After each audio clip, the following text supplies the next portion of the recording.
Before I begin, I'd like to apologize for the month-long break that I took without notice.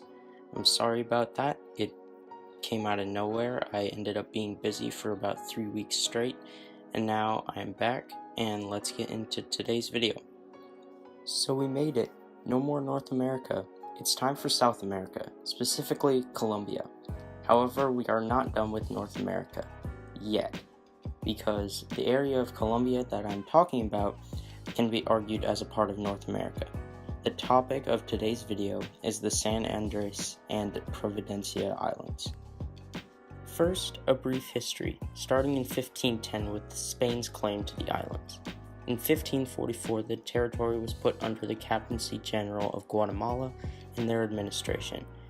English Puritans arrived in 1630, established a company with slaves, only to be kicked out by Spain in 1641. A few years later, the British tried to claim it again, but without success, and then in 1670, British pirates took over the islands from the Mosquito Coast, which is presently Nicaragua. In 1822, Gran Colombia gained independence from Spain and almost immediately broke up in the 1830s. In 1912, Colombia established local administration on the islands and signed a treaty with Nicaragua in 1928 to give Colombia control of the islands.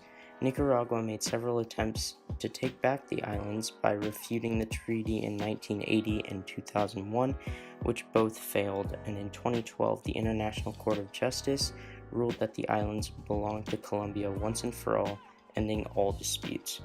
In the 19th century, the United States passed the Guano Island Act, which essentially let them lay claim, in their eyes, to any unclaimed island with bird poop on it. I'm totally serious, look it up.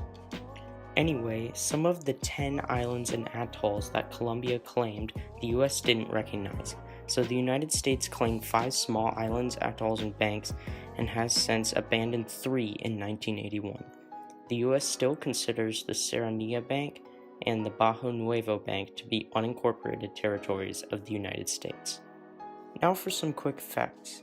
San Andreas and Providencia is the smallest Colombian department by area, with only 20 square miles or 52 square kilometers. It has a population of 75,167 as of 2013 and ranks 29th out of 33 Colombian departments. Now for some other miscellaneous information. Tourist is one of the biggest industries for the islands. Most Central and South Americans vacation here, and they are starting to get seasonal charter flights from Canada. The highest point on all 10 islands is only about a few hundred feet above sea level on Providencia Island. There are many reefs among the 10 islands, some reaching above sea level to almost 2 meters. So in the end, the way Colombia got the islands is not as complicated as you may think. Before I sign off, I will have to let you know that the next time you'll see me is likely around May 12th or 13th, as I have the SAT on May 4th.